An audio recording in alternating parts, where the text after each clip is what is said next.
All right, well, welcome back to the Brown Amplification Podcast with Ben, Dave, Adam. Hello, hello. Hello, hello. It's good to be back, and we want to talk about pedal boards today because, you know, we're all guitar guys on some level. Yep. You guys especially. Me, I'm just a hack. Well, I wouldn't say that. Yeah, that's I don't know okay. if you wear black skinny jeans and a black T-shirt, people will think you're a guitar player. Have a nice beard. Yeah. That's half the battle. Yeah. That's right. Yeah. Dress for the job you want, not the job you have. Learn some licks. Sometimes you just got to look the part before you can actually play, and that's okay. You know, sometimes. That's right. Ooh, we should talk about our favorite Soundcheck licks. The ones we practice and just pretend like off the cuff. You're like, I was never going to use this in real life. But I think James Duke maybe posted something one time, or it was somewhere it was like top 10 licks to get you fired or something like that during Soundcheck. It might not have been him, but I thought that was great. Have you watched any of the Joe Bonamassa stuff that he's done lately on Instagram, where he's like Joe B and he's just like giving advice, but it's like completely terrible advice. But I think I saw one. How to get fired from when you're the last guy to go at the blues jam, and you know, just play really, really out. That actually is so great because it's helpful in a funny way. You're like, just do the opposite of this. So instead of giving you tips, let us help you not be that guy. Don't be that guy. It's the same guy that goes into Guitar Center, right? Yeah. What's your Guitar Center lick, Adam? I just play cowboy chords. The pressure is too much. I feel more pressure in Guitar Center and the judgment than I do on stage, because everyone when you're playing a show is actually there to hear music. I pick up a guitar in Guitar Center. I'm like, oh man. I love gear so much, but sometimes music shops are like my least favorite place in the world. There's some shops where you go in and it's just like, this is amazing. But if some dude's just like shredding in the corner at the top of his game, you're just like, oh, man. With the girlfriend standing there on her phone. Well, I think the beauty of a lot of our pedals are in more boutique guitar pedal stores. Yeah. Stores, if I can say stores. Stores, shops. I was going to say shops, but I said stores instead. In more guitar boutique places. And we got some great friends all over the world, honestly, that we've made some great relationships with. Yeah. And shout out to all of our dealers who are honestly friends now, which has been really nice. Thank you so much for loving our pedal and showing it to others. Yeah. And I don't think they would appreciate the Guitar Center jam in their boutique stores. Hopefully they have a sign up. I was saying, when I was, I don't know if they're a dealer yet. They should be one of these days. But East Side Music in Nashville, I think it's East Side. I went in there with Jared and Zane, some guys I work with, and I think they had some type of sign that was like, no sweet picking, no loud playing, all of this. And I walked in, and there was some guy playing the most beautiful, like, 2-3 chord thing, and I couldn't see his face. And all of us we were like, who is this guy? That's just beautiful. And he, like, gets up to go, and I realized it was Tom Bukovac. Oh, man. And there was some other younger person shredding in the corner, and the owner was like, I'll be right back. And, like, tapped him on the shoulder. And I was like, lesson to learn. If Tom Bukovac plays really pretty 2-chord things when he's trying out guitars, you probably don't need to test out your sweep picking. Arpeggios. So if you guys were going to design a pedal board, like a basic 101 pedal board for, you know, what we call the working class musician, which is our joke about who we're going after, who we're trying to help. Yep. Why we do this. Just need some synonyms. Like for that word. The WCMs. Yeah, something like that. What would be your go-to, you know, I mean, obviously there's pedals and there's pedals. So talk about what you would put on your board. Well, what we have the classes of you needed some type of drive, some type of delay, some type of reverb. Maybe a comp. Yeah, compression, if that's your thing. And everything else is just sprinkles. It's just all Comp can be really nice if you're playing through amps that aren't turned up. Yes. Right. Yep. Which true. is often the case these days. Yeah. Sadly. So what would if we can't say if we're not going to say the protein. So if you can't have the protein, what would you pick as your first drive pedal? I would pick some sort of dual overdrive that stacks well because I love just that idea of being able to get 3 different colors out of one box. The double barrel's awesome.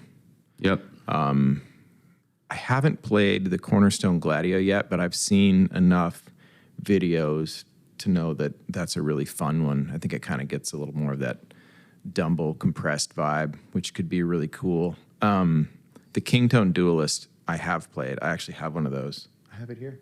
Oh, yeah. I have it. You can pull it out. This pedal is super fantastic. Vanna White. You need to Vanna White it, Now, what I love about this pedal, killer The knobs. Killer, yeah. The look is amazing. Yeah. But the Bluesbreaker side is awesome, and the Tube Screamer side is awesome. It does have a lot of options and dip switches in the back so that you can adjust so many things that I don't know which way sounds best. See, So that's I when do we get a say little we overwhelmed. eliminate options with the protein, I just want to be clear. It's not a problem with the pedal. It's one of those, it's not you, it's me thing. Like technically, you, it's me. Technically, more options should true. be what we want. It's not you, it's me. I just get stuck in weird loops in my head, and Yep. I'm going to make it worse. Yep.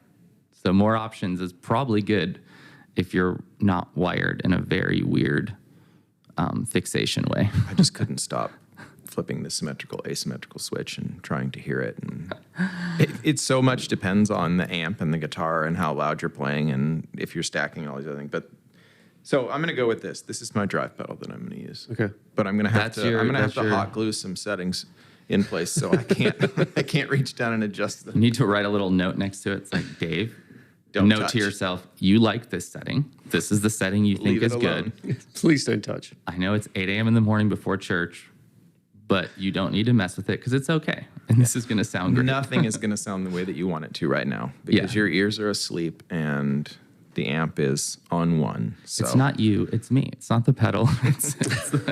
It's user error. Did you have I think you had one. I had a King of Tone for a long time. And I really liked. That's a great pedal. What I liked about it was having the 2 of the same style circuit in a pedal. Yeah. But then also what I didn't like about it, if we're saying I can only have one pedal, was having the 2 of the same type of circuits Yeah. in it. Because there's something awesome with stacking 2 of the same thing.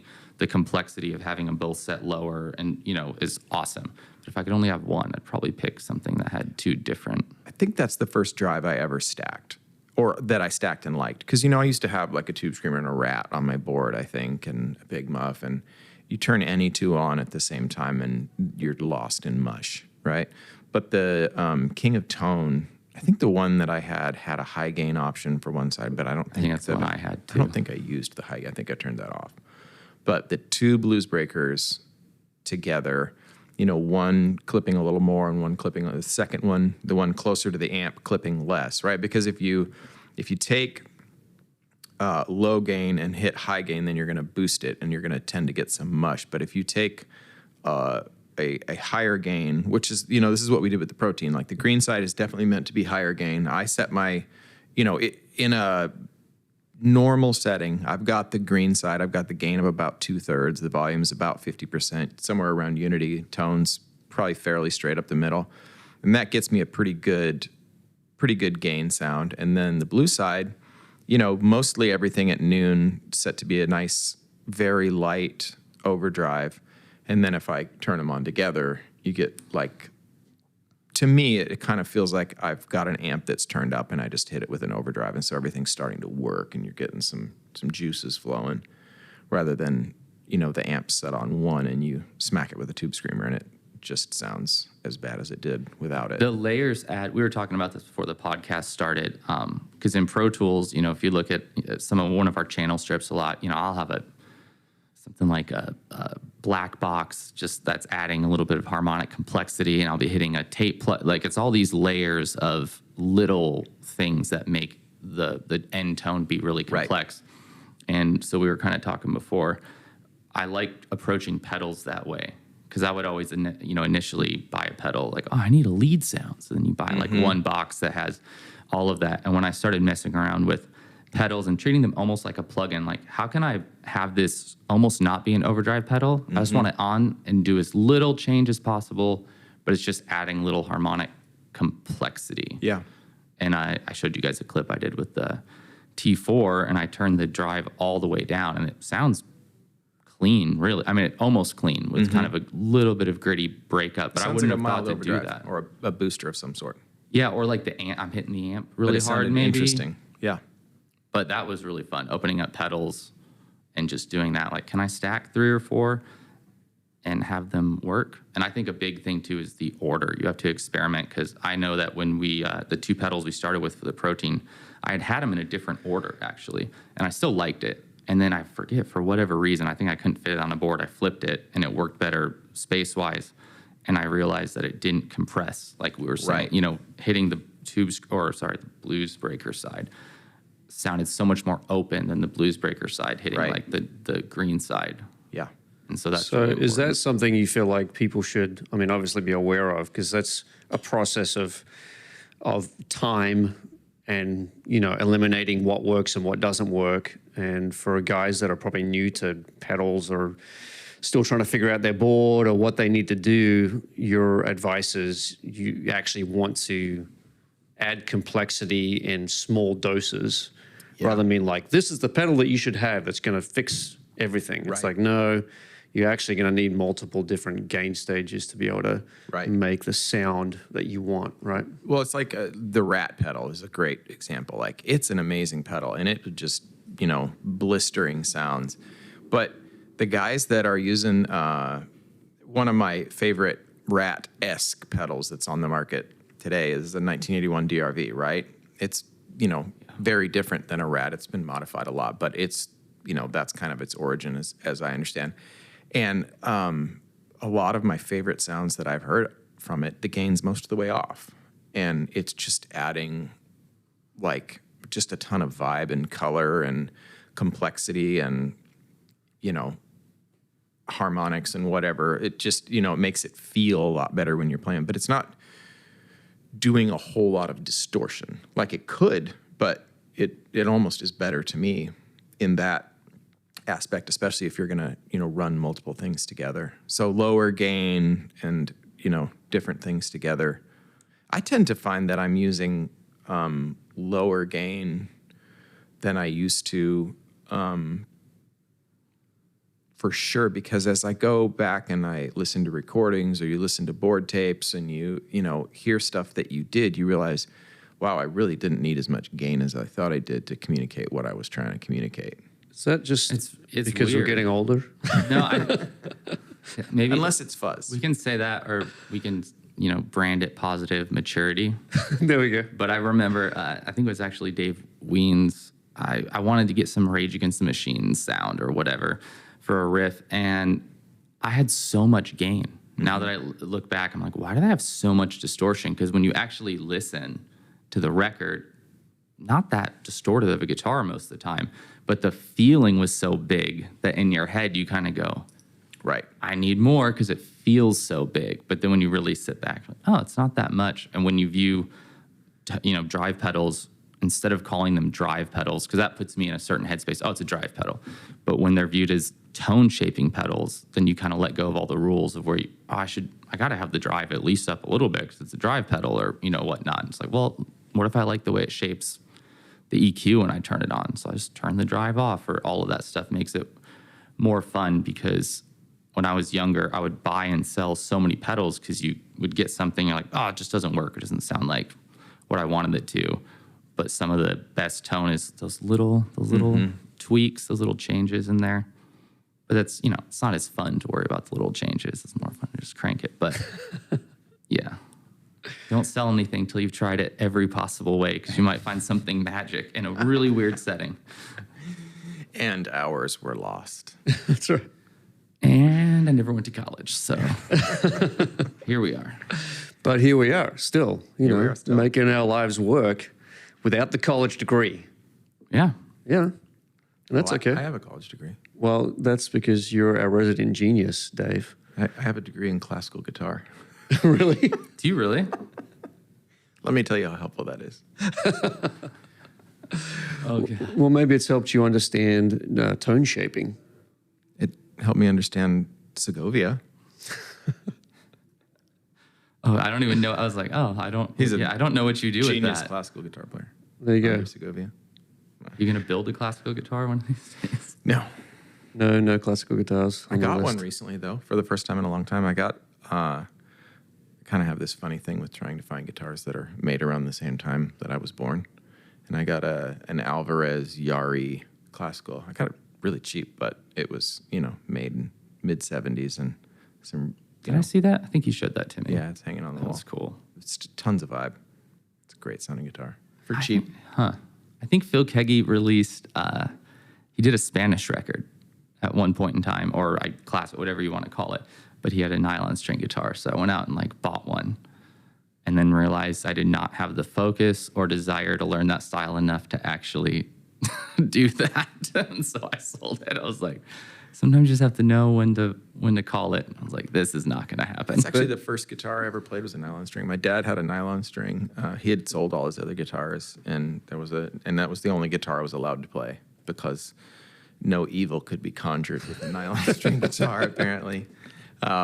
So I would try to learn how to play Metallica on a nylon string guitar. Hey, there you go. See, if you can pull off Metallica on a nylon string guitar, you can do anything in life. You can accomplish all the things that you want to accomplish. You can have your dreams. I think kids have too much encouragement these days. I think we need to temper it back a little. So maybe not that. Maybe temper it back? Yeah. I mean, can all of us really be president? Somebody has to work at a gas station. Is this a podcast for the kids? It's for the kids. Somebody has to work at a gas station. We can't all be president.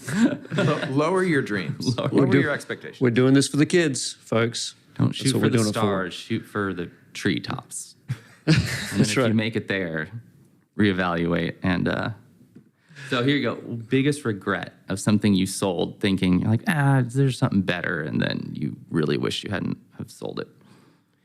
Well, it's not something I sold. It's something I didn't buy. And it's a classical guitar, funny enough. Funny enough. Is that your biggest? Yeah, I was at a pawn shop. And again, an Alvarez Yari, which is why I started looking for an Alvarez Yari classical. They had this Alvarez Yari classical that was a step-up model from the one that I actually got last year or whatever. But it had been played so much that it was almost a hole worn in the top, like Willie Nelson's trigger. Right? Yeah, Willie Nelson. And it was just alive. Like, it just spoke when you played it.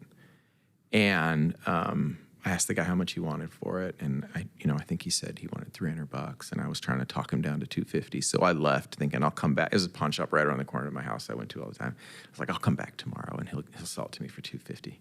Came back the next day, and it's gone. I was like, where'd it go? And he's like, oh, the doctor bought it. And I want to know who the doctor is. I want that guitar. Is it in KC? Yeah. If you're a doctor in KC I and need to you start searching. And you have that guitar, What if it was Dave Judas' wants it. dad? If you bought the Alvarez Yari classical from the pawn shop on Warnall, I would like to buy it from you. Yeah. I'll give you the $300 you paid for it. That's for the $300, yeah. The one that got away. What's yours, Adam? I was trying to think about it because I haven't really sold all my favorite stuff. It's honestly stuff you built me over the years. I knew you were going to say that. I know. Well, I feel like I'm like schlepping something, and I'm like, well, before there was a pedal company, you literally just made all of the guitars for me and a bunch of my friends, and so I haven't really sold a select few. Sorry, a select. Do not. I just haven't made that many guitars. That's a work of love. It takes a lot of time for me to build a guitar. We do have people that ask us, and typically we say no, or you say no. I usually have 2 or 3 in the works, but they take months, and especially right now, Yeah. they're taking 6 months or a year because you just can't get And the stuff. price of wood is so expensive right now too. That alone would up. Oh yeah, like a guy I know is building a new house, and it's not. I mean, it's like a 4-bedroom house, so decent size. But he said not his lumber costs, but the increase price was an extra $60,000 because the price of 2x4s is up 3 or 4 times. So I saw somebody posted yesterday a regular 8-foot 2x4 is $10. Yeah, $10 now? $10 for a 2x4. That was like a $2 piece of wood this time last year. Yeah, well. I was gonna folks, buy. I need a little welcome rack to for my inflation. amp heads, like a little shelf, and I was just gonna, I was like, I'll just build something because I don't need to buy something. And I went to look at the wood, and I was like, I can actually just buy something cheaper than I can. But one of the things with guitars too that I appreciate and why I don't never sold a guitar you made me is I remember, was it for my Jazzmaster, and we were dropping screws of different materials to figure out which ones like resonated better. So that's kind of the level of fixation there is. Somebody probably would have thought it was crazy. Like on the floor in Dave's garage, we're like, I think Do you that hear was. that? I think we were looking for posts for Tunamatics. I think that was Yes. your Les Paul, your R9 that you had. That after we had replaced every single piece of everything on that guitar, we decided that it still was that? Yeah, I just wasn't remember that great. someone texted me like, "What are you doing?" And I was like, "It doesn't matter. I'm just sitting on the floor of a garage door." We're listening to the way nickel and brass resonate. What do you think, nickel? And I was like, I don't know. The brass, it's kind of nice. I'm like, I like brass, man. so that's why there's no line of guitars. Well, at least at this point in time, we've talked about it. I would love to do it. Yeah. It would require a pretty big investment for a shop, and the kind of things we would need to do. There's some guys here in town that do fantastic work that I'd love to partner with and see if we could get something going. They build great guitars. There's other great guitar companies out there. Man, their Scythe Guitars in Kansas City builds amazing guitars. They run a repair shop called Fountain City. They are like, where I send people when I can't get to stuff, which is most of the time these days. And brothers that work over there, and they're just brilliant. Yeah. Love them. That's a regret. I had a Scythe Seafoam Green Strat, and it was awesome. But I was playing bass for an artist at the time, and I didn't have a bass. I was borrowing it because it was kind of an emergency thing. And Kevin Rogers, Yep. he came in. I was working at JHS actually at the time, and he came into the little storefront they used to have, and he had 1976 P bass or something like that, and traded me for that. And I don't even have that anymore, that bass, but traded me for that Strat, and I just kick myself and I've heard that he's told people like, yeah, this is like the best Strat ever, and I was like, son of a gun. I regret that one. The deep regrets of life. Okay, so I getting spent a back lot to of therapy to cover those things up, so that's why they're slowly, oh, we don't survive without therapy. That's I think my bigger regrets would be pedals that I've sold. That Ram's Head Big Muff, the original whammy pedal that I had that I sold to the guitar player in my band because he was using it. Is that Dave Weens? No, Ian. any other deep regrets in life. I mean, just around guitar many. pedals. Let's not talk about the rest of them.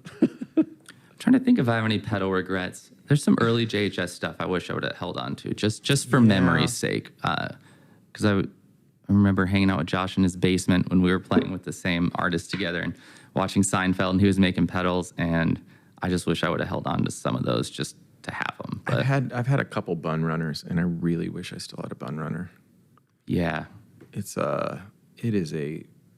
kind of like the Zvex Fuzz Factory in that I buy them and I love them, and then they frustrate me, and then I sell them because they're worth, the bun runners, we're going for a good amount of money, but man, they do a thing that nothing else does.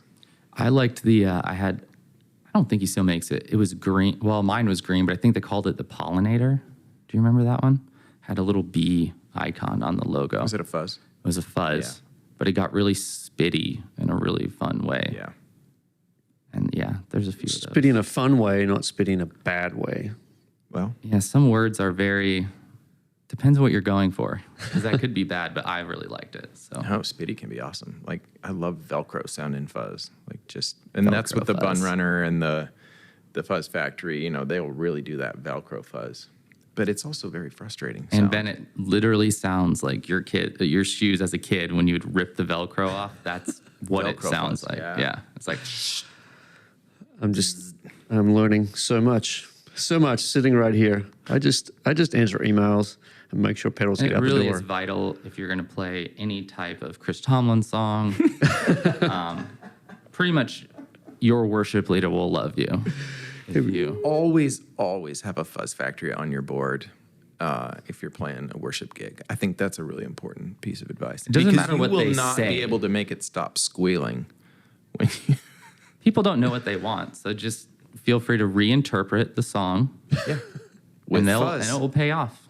They will love you for it. I was going to say I love it. I have a Maris Enzo, which is a really interesting, complex pedal.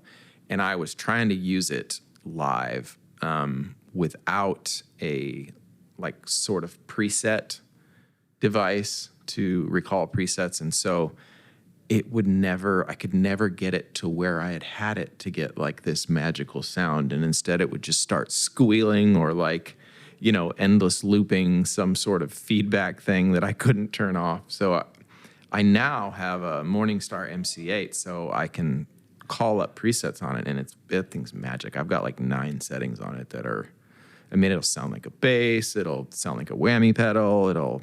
You showed it to me. I think my attention span for some things is so short. I need to get over it. When it comes to programming loopers and getting into the really deep stuff, for whatever reason, when it comes to pedals, I kind of am just does it sound good? And if it takes reading a manual, I'm I'm uninterested. Give me my memory man back. It's like the Chase Bliss mood.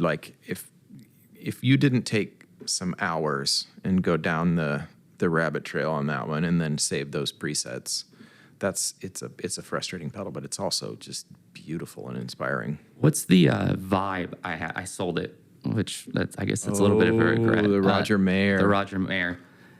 Watching all the Landau videos and all this stuff, I was like, I got to get that sound. And it doesn't even have menus. It's not even digital. No. But it has 75 knobs. 75 knobs with things that are bias, which would affect speed and shape, but then another knob would affect speed and shape, and it would take me hours to find a basic chorus set. I remember. I was like, I remember when that pedal was purchased as a gift for you, and I spent hours finding some really cool sounds and then taking photos on my phone and then sending you the screenshots of being like, okay, here's 3 different starting places to get some really cool. And I think those are the 3 sounds I used, because I would move one knob and then I'd try to get back to it. I'd turn another one, the speed's slowing down. Was that was it called the Voodoo Vibe? It's the Voodoo Vibe. That pedal the tone is of the pedal was, it was so good. Even the buffer in it was amazing, but I can't.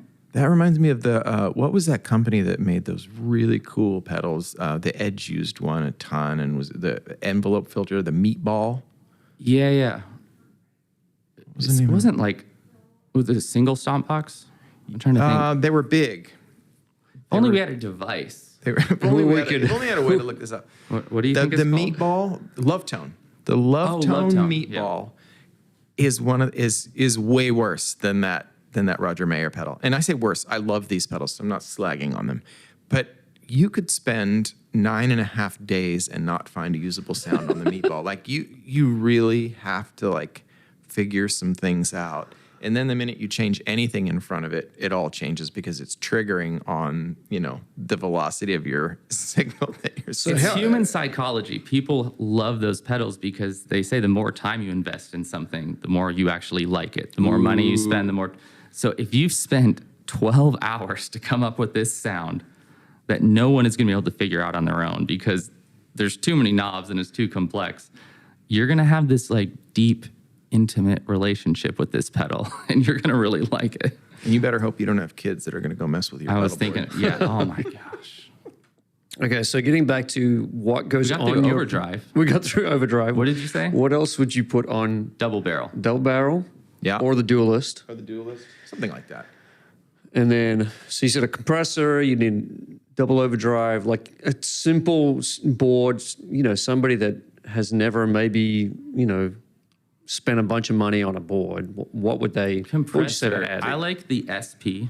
because The it's SP's really great. simple, small, inexpensive. One of the simple Keeley or Analog Man ones, awesome. I don't have one yet, but I want to get one. A buddy of mine has a Mirage. I forget what the actual company's called, but it's a red compressor pedal made by some people. I think it's South Carolina. And it's one of my favorite compressors. I played his, and it's one of those things. You have it a lot, I guess, in studio rack gear where something adds compression, but it's not compression. It just kind of does that same type of thing, and that one's awesome. And they're not that expensive either. I love compressors that I don't hear a whole lot when I turn them on. I've got is it Origin effects? Like the Cali 76 and Yeah, stuff. I've got the little mini one of those, and I love that thing. At some point, I think we will end up in Dave's basement in his office, and we'll do our overrun of his board. Go through my big Go pedal through board. your It's a little pedal ridiculous. board, and then we'll go to Adam's studio and probably do the same thing over there Yeah. and go through his board. So we're talking about it now, but at some point we'll actually show you, and they can play through it, and they can give you more examples of The big why. board in my basement is, for when I'm playing alone. And so it gives me a lot of options for looping and textures. And, I don't know that I would take that to most live sorts of things. Although because of the programmed ability, I could do that now. Yeah. But like simple, basic, I would just go, like the SP is pretty easy to set. Is that Exotic Effects SP? Yeah, it just has a volume and a blend. Yeah, And it's it has killer like compressor. a little three-way dip switch. It's like low, medium, high compression. And yeah, I've never had it break. And Even it sounds Adam and good. Dave couldn't mess it up and make it Yeah, I sound bad couldn't. by fiddling with all the... No, I will say there are dip switches on the inside. I forget what they do. And I believe I I messed wish you wouldn't have told me. with that one time and then doing pre-production for some live thing. And then halfway through the first song, I Googled what the stock settings were and put it back because I messed it up. I was like, hold on a second. I had to make everyone stop. Like, screwdriver. Hold on, I like, have to take the back off of my pedal. I- Okay, so we've got this a is on me. compressor. Yep. Compressor that's not doing very much. Maybe Nope. boosting your signal a little bit and just a tiny bit of compression Yes. into a dual overdrive. Right. Both of which sides are not set with the gain all the way up. Yeah. Lower gain settings. Where do we go from there? Are we bypassing modulation because that's not quote I unquote think necessary? it would be ideal to have a chorus Be pedal. ideal. But I would put my volume pedal before that if I was using a volume pedal, which I would if I was playing on a Sunday morning at some sort of place where you might play on a Sunday morning. What would you do? 'Cause What kind of places are those? Dunkin' Donuts, Dunkin' Donuts. Moss. Well, let's be honest. Probably 80% of the current pedal industry is folks that play at certain places on Sunday mornings. If Possibly, I was playing, I don't know. if I was playing for worship on Sunday morning, if I was the electric guitar player, I probably would bring a volume pedal. And I would put it after my overdrive because then I can, hit a chord really hard. The overdrive is doing everything it's doing, but I can just bring in the level and I'm not changing the gain stage. What would you do? Good 'Cause, advice. I was thinking there's situations that I do a lot more these days. It's not worship, but I want to obviously kill my guitar volume. What would you do? Would you just put a tuner mute switch after your drives or in the beginning of if I was just plugging into my compressor, drive pedal, don't need a volume pedal?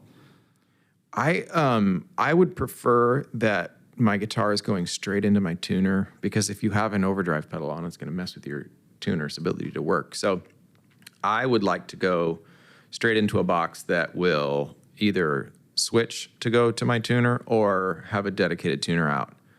So I got a question for you around that. Is that something that perhaps in the future you might, devise a device or a pedal that's something like that? I mean, I think we should give the kids what they want. Give the kids what they want.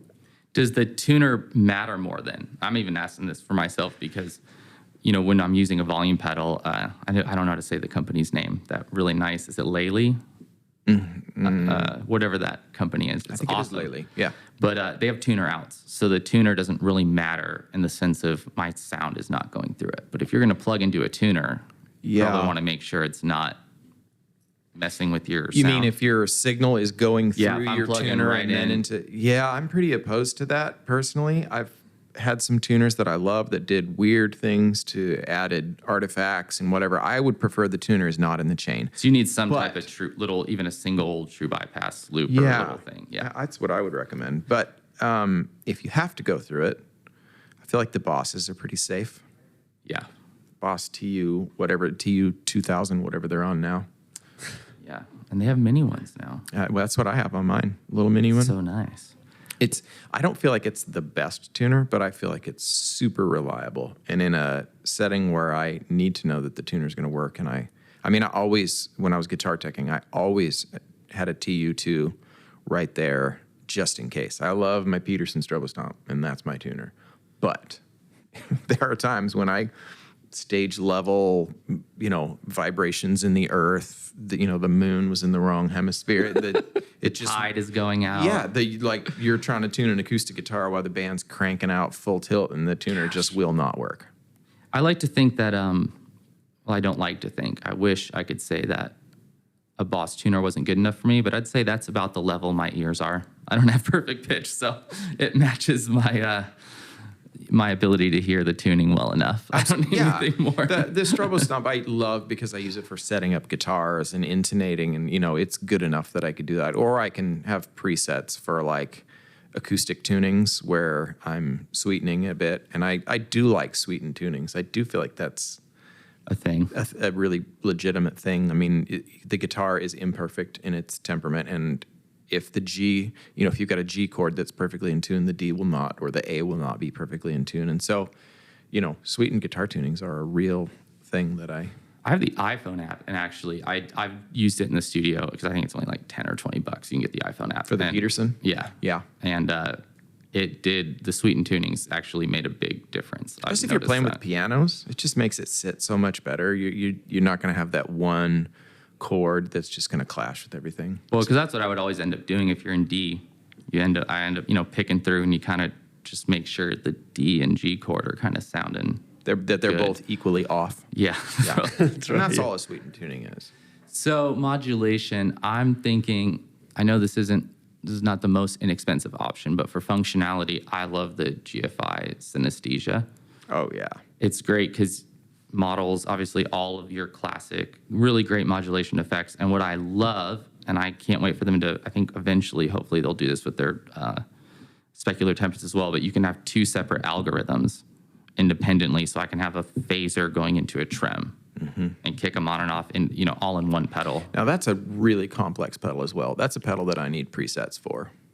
What makes those pedals great to me is I really like their editing software. It's one of the few companies totally agree that I'm like, this actually makes sense to me, and I didn't even have to read a manual. I just plugged it in, and it was like, oh, this is that, and hit save. And well, as we know, if Adam has to read a manual, the pedal's out. Not gonna happen. Done. Well, but if we're going for non-space station level pedal board, I would go with just kind of a more basic chorus pedal. The Mr. Black one that you have is ridiculously good. I love good. that one. What is that? The chorus ensemble assembly, something like that. It's awesome though, and I love I think I saw Mason Stoops say something about this. You can turn. If Mason Stoops said it, it's worth listening to. Right. It's like I don't have to read manuals. If people that I think sound really good tell me to do something, I just do that. It's like crib notes. Fair. You're like, oh, I trust you.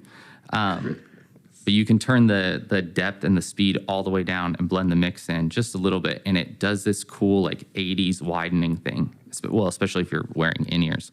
It just splits it so well. And then the 1 foot switch flips it between mono and stereo. So you can go back and forth because it's a different vibe and it sounds good in both. So the that's Mr. a great Black one. Vintage Ensemble. Vintage Ensemble. That's a great sounding pedal. Makes a mini one too. I haven't tried that one yet. That delay pedal he makes is also incredible. Yes. That's another great one. That's a genius. So, yeah, I'd say that's a great one for chorus because you can do so much stuff with it. Yep. There's nothing wrong with any of the Boss or Ibanez chorus pedals. There's some really great ones. CE2 is like ridiculous. That's a pedal I regret selling. I wish I had a CE2. I love CE2s. I also hate them. But chorus is one of those things that I love the idea of chorus. I almost can never stand to have it on. I love it when I hear it, and then I think, I need to get a chorus pedal. And then I turn it on, and I'm like, I don't like chorus. Yeah, it's There are choruses that I love. Is it an emotional, nostalgic attachment? I think it has to do with 80s rock. I hear, some cool new thing, new sound, and it's got all this chorus all over it, and it makes me love it. And then I go turn it on, and I hear Def Leppard. And you see, not that there's anything wrong with in your head, and you're like, I can't do it. I can't do it. I can't do it. I just don't want to play like that. Although that's probably cool now to play like Def Leppard. Maybe. I don't know what's cool anymore, so. You stopped caring. I stopped caring. For your mental health. You fail at something long enough, and you just have to call it what it is. So then we need a delay pedal. Well, here's the thing. We probably have to have it be something with either tap and subdivisions or BPM these days, because you're playing with tracks and stems. For the price, I'm just going to rep it again. I love the GFI Specular Tempest because they'll do verbs and delays, and they all sound amazing. We use them for mix down in the studio on vocals and synths, and those are really awesome. Love that pedal. That's a little higher price point. I used the DD5 for years, honestly, and nothing wrong with DD5. it worked great. Strymon El Cap. That's a great sound in mono delay. I mean, I think it's stereo too. Yeah. Oh, what's the? I don't know what the price is. I forget. But what's the Walrus? The D1. The D1. I have not played one of those yet, but Sounded really good. It sounds amazing. It's really simple. That's a great one. I was trying to think of some sleepers. I don't change my pedal board that much anymore, and so I'm trying to think what I have that I've forgotten about. But yeah, there's so many. I feel like delay. It's kind of hard to go wrong with any of the main companies these days. Yeah. I mean, it's going to bother you trying to get it perfect, but once the band gets going, you're not going to be able to tell if your delay pedal's on anyway. So some of that esoteric, stuff of getting it perfect doesn't matter as much in a live setting. It's funny, the DD5, you will know if that one's on. You can hear that delay. You dial in the perfect setting on the El Cap stand, and it's just enough delay to where it's, just thickening your lead sound that you're never going to use on Sunday morning because you're never going to get the nod for the solo. I hope nobody's going to look over your way and be like, now, Dave, that now's your time. A lot. Yeah. I live for sound checks because that's when you can pretend for like 4 minutes when you're claiming that you're dialing in your amp, but you get to play all your Michael Landau licks from classic records and then just turn it all off. And then turn it off. Then move on with your life. And then we need a reverb. And a reverb. Yeah. Adam's going to say RV5, and I'm going to emphatically disagree. No, I'm actually not going to say RV5. All right. So I have two. If I'm doing ambient Sigaros music, RV3 or RV5, like that's great. You got me sold on the Dr. Scientist pedal. That kind of blew my mind. Because it does, we actually used it for a good friend of ours. We had it on her bass. Yep. And it sounded great because whatever that one room setting is with it almost all the way off, it doesn't sound like reverb. It sounds like you took the mic that's right up on your cabinet and it sounds like you're standing like 8 feet away, just kind of listening to it. Is it the Radical Reverberator? Radical Red Reverberator. The Dr. Scientist Radical Red Reverberator. And they do make ones that aren't red, so a little, but they're awesome. Well, that would be confusing. Well, you'll be all right. Again, people like a challenge. But it's called the Red Reverberator. Mine's blue. But it's blue. Which sounds slightly different than the green one. Really? And no. Oh, okay. So I was like, I'm so confused right now. That one's great. What were you going to say? Ooh, I don't know. The verb on the flint. The verb on the flint is so amazing. good. Put a and flint you get on the end of your board and call it a day. Yeah. Call it a day. That's it. What else is there? Oh, there's so many. The Mercury 7 is amazing. That was really cool. But that's, the Specular Tempest. Again, the reverb that I use the most is the plate setting on the Specular Tempest. But I also love the Mercury 7 for when you want to go to outer space. Yeah, the Specular Tempest has some really great, the plate verb's awesome, their spring is really good, and then their proprietary algorithm, I forget what it's called, Spatium or Spatium or something is really awesome. It's huge as well. I was just looking at reverb pedals on Reverb. Like, is there anything I forgot? I feel like the irony. I feel like I'm in Inception right now. If you haven't shopped for reverb pedals on Reverb, Then have you lived? then have you even lived? You experienced life as a true guitar player. Mm-hmm. Have you played Death by Audio's Reverb Oration Machine? It looks really cool. But those guys are incredible. They do I'm a great sucker stuff. for knobs. Yeah. They put cool knobs on it. I'd put it on my board. Some of the old Blood stuff, they make a really great sounding reverb. And like the Black Fountain is kind of like a reverb, but also like a oil can delay. That thing's incredible. Vibes. Vibes for days. Well, guys, thank you for sharing insights into what you would put on a pedal board.